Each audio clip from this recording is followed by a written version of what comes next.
morning. Good morning. May it please the Court, Dana Curhan for Paul Souza. With me is Joseph Cataldo, who is trial counsel. We contend that the Registrar and the Board of Appeals erred in enhancing Souza's license suspension based on a prior continuance without a finding. To warrant the enhancement, the statute requires a prior OUI conviction. And as the Commonwealth concedes, and as this Court has held a number of times, a continuance without a finding simply is not a prior conviction. It's certainly a disposition of a case, but it's a disposition of a case without a guilty finding. Let me ask you this. Let's assume for the moment that the individual had pled guilty and the judge continued the case without a finding. Why doesn't the pleading guilty come within the definition of conviction for purposes of Section 24? If he had pled guilty, that's actually in the language of the statute. Right. So if he said, yeah, Your Honor, I'm pleading guilty. Okay, well, let me look at this. All right, I'm going to continue this case without a finding, assign you to the alcohol program. It's your first offense. So is it this admission of sufficient facts? Well, is that what's at issue here? I think it's an admission to sufficient facts, but it's an admission to sufficient facts without a finding of guilty. And I think that's really the key to a conviction. I mean, continuance without a finding is a disposition. Yes, it is. The functional piece is you somehow either admit to sufficient facts or maybe you even plead guilty, and the judge, as a matter of disposition, continues the case without a finding, doesn't enter the finding of guilty, right? Well, of course, if we're talking about, what is the traditional definition of a conviction? We have a traditional definition of a conviction that does not include a continuance without a finding. I agree with you on that. I'm looking at the statutory definition. Now, that's right. Now, when you look at the statute says, for purposes of this statute, a conviction shall be the following, and it has three different definitions. A plea of guilty, which I think if there was a plea of guilty, then that falls within the definition. A nolo plea and a finding of guilty after trial. What about Section 21 of Melanie's law, if I have it right, which talks about going to a program will be treated as a conviction? I don't think... I may have this wrong. I think that may be in a different part of the statute, and I don't think that covers our situation. I mean, there's a specific definition of what a conviction is for purposes of this enhancement. Yeah. And it includes three things, not a continuance without a finding. Yeah, we've had those cases where somebody is charged with second, third, fourth, or multiple offense drunk driving, and some of those cases may have involved a person's admission to an alcohol treatment program in conjunction with a drunk driving charge out of state. And in those cases, we always seem to have focused on the involvement in an alcohol rehabilitation program in the statute that also qualifies as, I don't want to say a conviction, but it qualifies as a first offense if you've gotten into one of those alcohol treatment programs. But the statute with respect to multiple offenders says conviction or admission to an alcohol treatment program. Why isn't this like those cases? Well, because I don't think we have that language in there that says, I mean, we have a specific definition of in the statute as to what constitutes a conviction. We also have a traditional definition of a conviction that this court has followed, and I think we're stuck with that. And I don't think I think it's a reasonable result in a case like this because we're simply not we're not in a situation where excluding continuance without a finding would result in would reach an absurd result, would for example, run contrary to what the intent of the legislature was. I think a very reasonable explanation is the legislature did not mean to impose this enhancement based on something that actually resulted in a dismissal, something short of a guilty finding. But, I mean, maybe that's the point, though, that continuances without a finding ordinarily create a that result in a dismissal. Ordinarily, you're there to create a kind of clean slate situation.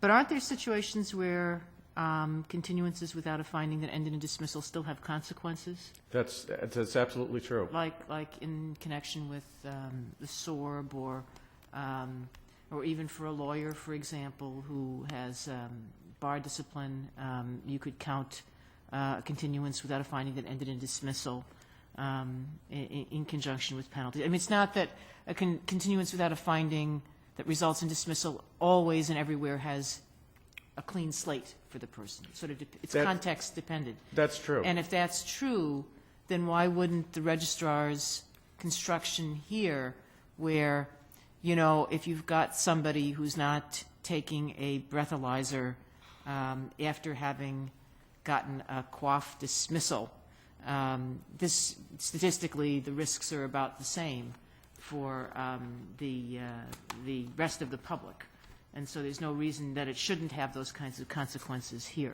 Well, generally, when it has that type of consequence, for example, in the immigration context, there's something in the language of the statutes that says, for purposes of this statute, a conviction shall include a continuance without a finding, or shall include Is some that type true of. in all those situations? All those statutes define conviction to include quaffs specifically? I'm not sure if all of them. I know, for example, in the immigration context, the federal immigration context, that is true. What about SORB? I'm not sure.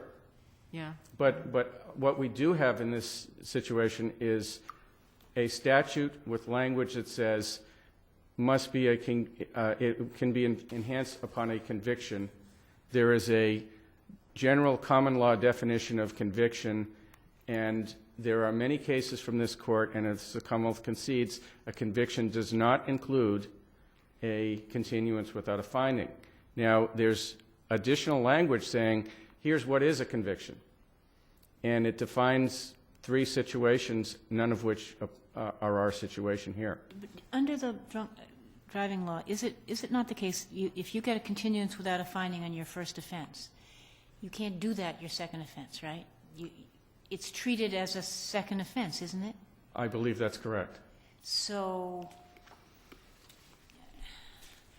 wouldn't it, so in other words, in that sense, it is treating the quaff as a conviction for purposes of what happens the next time. I think there are contexts in which there's either language of the statute in this statute, or there's common law language that says this continuance without a finding will be treated for this purpose here and not necessarily here. And I think when you look at the particular language talking about this enhancement, there is specific language, and that language does not include a continuance without a finding. And I don't think that's necessarily inconsistent with what the intention of the legislature was. I take it there's no legislative history on this specific point. Not that I've been able to find. Was he assigned to an alcohol education program in 1997? I'm not sure. He was. So Isn't there usually, though, I mean, do we look at this statute sort of dead on, the way you're suggesting, or do we have to look at this in a different way because we're reviewing what an agency did? And don't we have to look to see whether the agency's construction is a reasonable one? Doesn't mean that it's not necessarily the way we would construe it if we were doing it dead on. I think we look at it dead on. And the reason we do that is that this is a legal interpretation. This is a straight application of the statute. And our contention is it's not a reasonable one because it doesn't follow the plain language of the statute. So we do have to look at it de novo or dead on, or however you want to term that. Because the registrar changed his interpretation over time, right? I mean, this is based on a new interpretation. That's right. This had always been treated as continuance without a finding was not a basis for an enhancement in the past. The registrar, in effect, changed his mind. And so that's what we're reviewing. Mine. Isn't Her it? mind. Okay. You mean post-2005? In other words, she was interpreting it one way after Melanie's law passed and then Yes, changed it? until quite recently, this was treated, continuous without a finding was not treated as a conviction. And in fact, there have been some of these interpretations from the agency, as I think the Commonwealth points out in this brief, and I think the amicus brief may have pointed this out, have been treated, Superior Court judges have said, no, this is not a reasonable interpretation, and have overturned this particular ruling. And here we are, we have, certainly have a conflict among different lower courts and among the registrar, but this is all fairly recent. What was the motivation behind the registrar's changing the interpretation of the word conviction to include quaff? I can't tell you. There wasn't a change in legislation? There wasn't any change in the law. There wasn't any change in the legislation. I think it was, well, this looks like it'd be a good idea.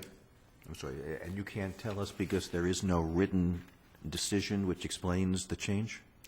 I don't think there's anything, I don't see anything in our record that is particularly helpful or that elucidates this question. I think somebody may have decided it's a good idea. So what we have here is we have a statute and the plain language of which requires a conviction, and the definitions in the statute do not define a continuance without a finding as a conviction, and this court repeatedly has said a continuance without a finding is not a conviction. So this may be a great, I don't disagree with a lot of what the Commonwealth says in its brief about whether this might be a good idea, but I think we're in the wrong forum to decide this. I think this is something that the legislature has to decide. So let me see if I just understand the way this works. If you you have your first OUI arrest, and it's quaffed, as Yes. is permitted under 24D, is that right? I think that's right. Okay. And you lose your license for 180 days, right? If you Yes. don't take the breathalyzer. That's right. And then you're arrested again, and it's treated as a second offense for purposes of sentencing, but you still only lose your license for 180 days. Is that? That's right. And it even may, though the statute, it may very well be that the legislature wants to change this. It may very well be that the legislature said, you know, there may be mitigating circumstances here. There's some reason why this earlier case was disposed of that ultimately resulted in a dismissal. Maybe we don't want to enhance it based on a case that was ultimately dismissed. The legislature is certainly free to change that, but as the statute reads right now, I think the only interpretation is 180 days is it, and there can't be an enhancement on this basis. So the way it's presented in court, the way this particular incident that gave rise to a criminal complaint is presented in court for purposes of a prior conviction then is different than the way you want us to treat it differently than the way the Registry of Motor Vehicles treats it. Certainly, I want you to treat it the way, this court to treat it the way it had been treated in the past. Okay. And that has been changed recently, and I don't think that's a reasonable interpretation of the statute. But it is different in the sense that the way it's presented in court for purposes of a second offense is that he is a second offender if he's convicted, whereas in the administrative proceedings before the Registry of Motor Vehicles, previously he had only been treated as a first offender, and now they're treating him consistently with the case, the way the criminal case is proceeding, as a second offender. Well, that may be the case. But again, that inconsistency I don't think is fatal to anything. I think it's following there's still a license suspension. Mm-hmm. You know, the question is whether an enhancement applies, and I think the enhancement cannot apply. Can you tell me when the registrar changed her policy? I don't know when that was. It was fairly recent. Well, in the last year, 2 years? when's the opinion in this case? The ruling? Well, maybe your brother can help us with that. Yeah, I think that this was, 2011 was the Superior Court decision in this case, May of 2011. And it was a 30A, so it came up pretty quickly. It was, so I assume it was 2011 or maybe late 2010. All right, thank you, sir. Thank you.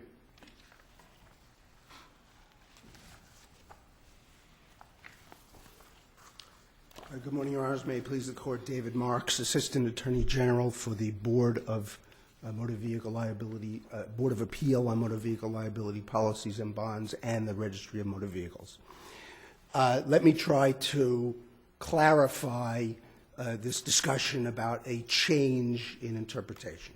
The Registry has never changed its interpretation. The Registry has always considered the definition of conviction in Chapter 90, Section 24(1)D, as it applies to the implied consent law, 24(1)F1, to include an admission to sufficient facts. This case is on 30A review, or it was when it was before the Superior Court, from the Board of Appeals decision, in this case, upholding the Registry's imposition of the 3-year license suspension. I am under the impression that at some point in time, the Board of Appeal changed its position. For some time, the Board of Appeal did not agree with the Registry's position on this point, and essentially, whenever it saw one of these cases, it knocked down the license suspension to the 180 days, or before Melanie's Law, it was shorter. At some point in time, the Board of Appeal adopted the Registry's arguments that we now present to you. The first case that came up to the Superior Court that I'm aware of, presenting this issue, was it's in the amicus addendum, it's the Piccarello case out of Essex. The Board of Appeal, if you read at the record appendix, the Board of Appeal issued a decision. This is at page 20 through 25. The Board of Appeal issued a decision explaining why it adopted the position of the Registry of Motor Vehicles. And among other things, the Board of Appeal does not explicitly say why it changed its position, but it gives a very lengthy discussion of why it adopts the Registry's position, and among other things, it relies in part on the changes the legislature made to the implied consent law, 24(1)F1, in Melanie's Law in 2005. And those changes included increasing the length of license suspensions if someone refused a breath test, including increasing those suspensions based on whether someone had been previously convicted of OUI. Melanie's Law required that the suspension, the license suspension imposed for a breath test refusal, be served consecutively to any other suspension imposed for that OUI, and it prohibited the Registry from handing out hardship licenses to persons whose licenses were suspended due to the breath test refusal. So Melanie's, we're not looking at this afresh, or rather we're not looking at this as if it originally existed. But I gather that Melanie's Law did not touch 24 Section D. Correct. So Melanie's Law did not touch 24(1)D. When the legislature made those changes, it was premised on a conviction being defined as it is in 24D. That's right. I'm sorry. 24(1)D. So let's 24(1). Let's talk about that. First of all, the standard here is, under 30A, that the court should accept the agency's interpretation of the statute it is bound to administer and enforce unless, And now I'm going to quote from one of your own cases. Your Which Honors. agency? I mean, I know you represent Both. both. Both agencies. But are you saying that the Registry of Motor Vehicles was always right, or are you saying that the Yes. Board of Appeals is now right? I'm saying they're both right now. But the- They're both right now. mean, but you And have you should defer to their decisions unless the interpretation is patently wrong or unreasonable or arbitrary, capricious, But wait a whimsical. But the meaning of the statute is ultimately a question for the court, Yes. not for the registry. I mean, this is Well, different than... It is for the registry. But you're Well, right, Your Honor. But it's different, I mean, it's a different situation when the experience of the agency really informs how it is interpreting the statute. This is, what did the legislature mean? Isn't that right? I mean, it really comes down Yes, to but- what did the legislature mean? And I don't know why the agency is in any better position than the court is to figure that one out. Well, I'm not going to let you carve this out of 30A, Your Honors. I mean, 30A says that you defer to an agency's reasonable interpretation of the law it administers and enforces. I guess And that that's the situation Then here. the question is, why is it reasonable in a statute which many, many times speaks of admission to a finding of sufficient facts?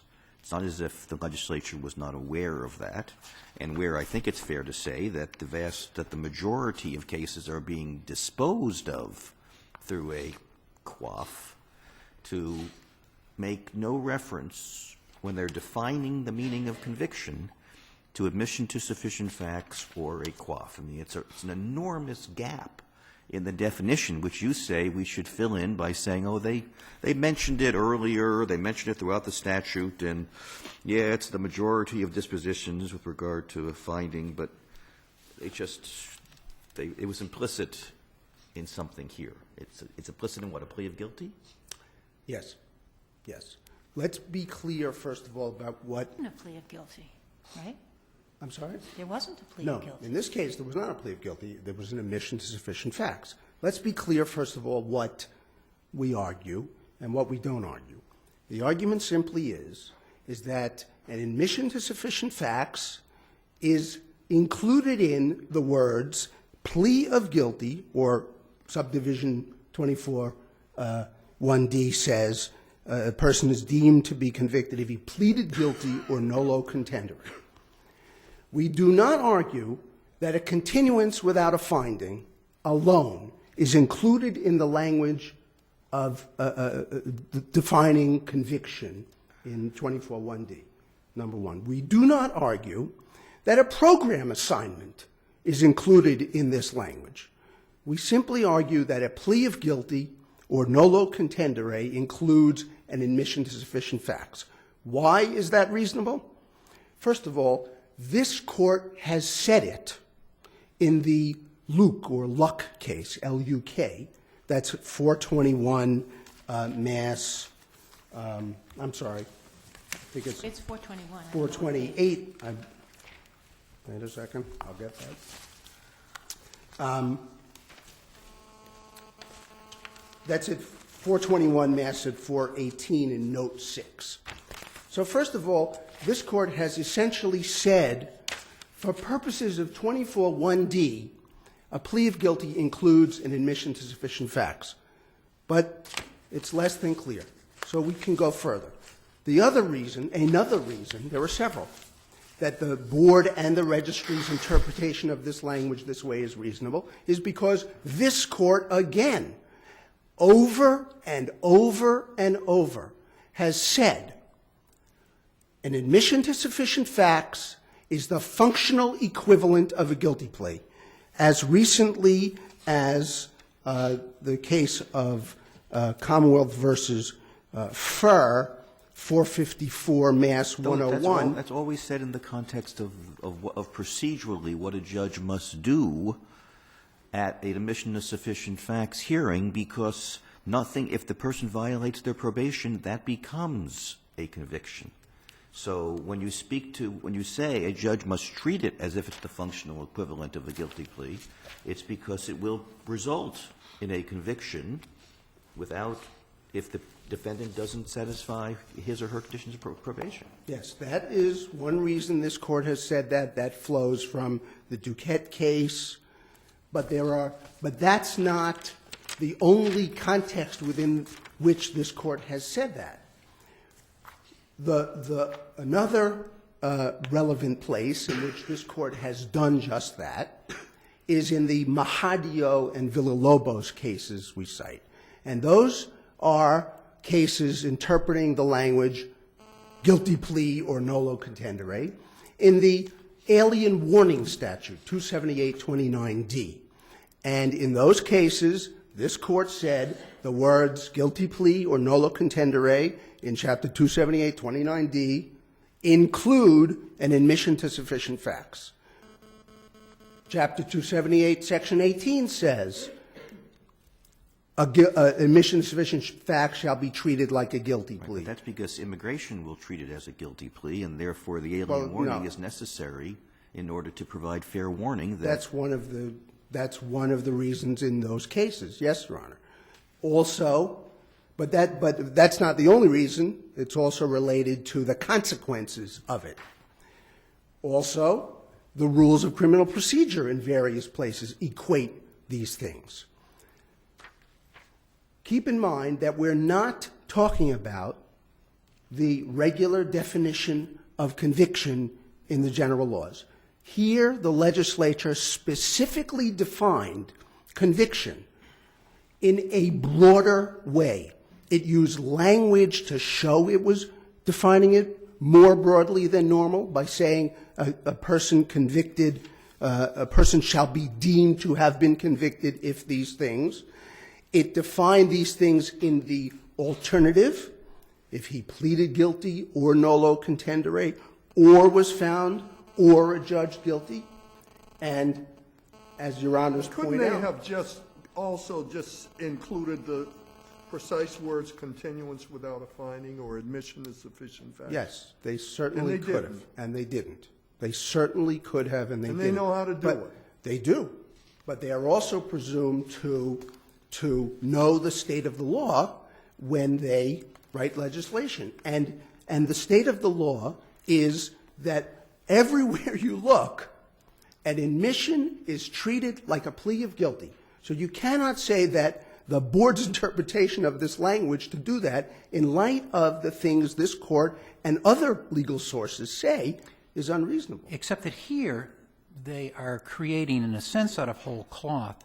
I'm sorry? They are creating, in a sense, out of whole cloth, their own new definition of conviction. It's not. A being who?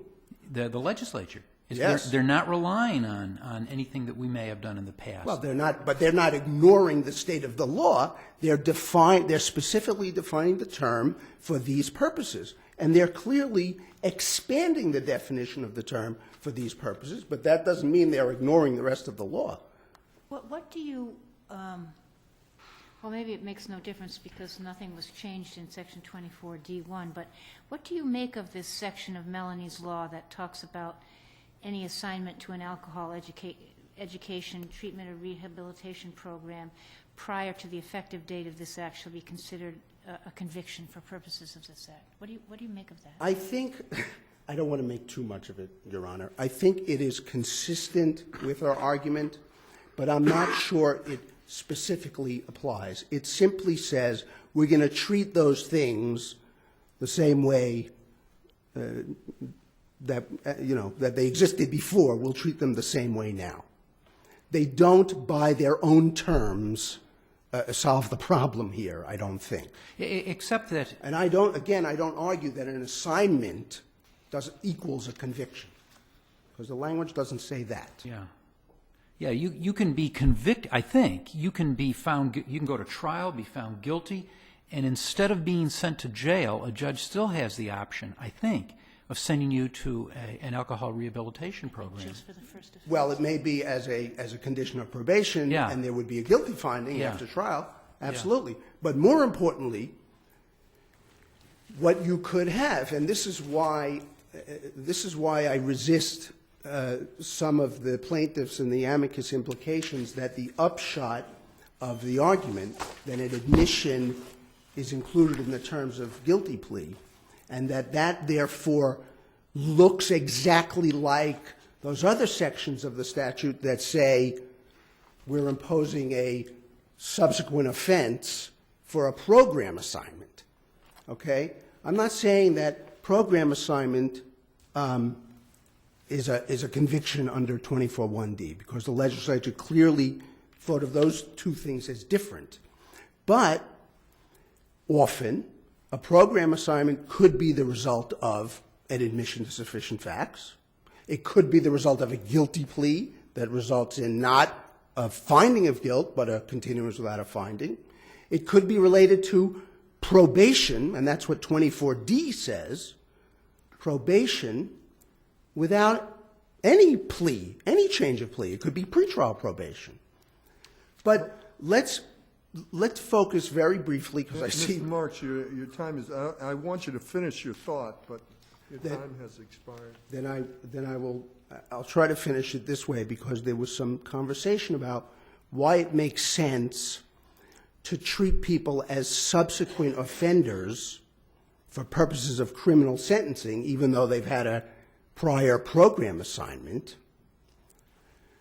And I want to point out that that's what the legislature is doing here as well, that for certain purposes, for purposes of enhancing license suspension for breath test refusals, the legislature has decided to address the carnage caused by drunk drivers, to treat people who have had prior methods of disposition, including guilty plea, nolo, and we argue admission to sufficient facts, as subsequent offenders if they refuse the breath test upon a second arrest.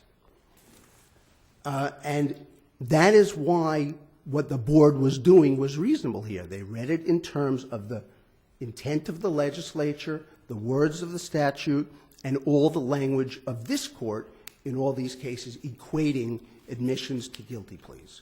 All right, thank you. The only other thing I would ask you to do is look again. I do cite it in my brief, but the analysis in the Connor C. case is very similar to the type of analysis that the board did, or I would ask you to do in this case.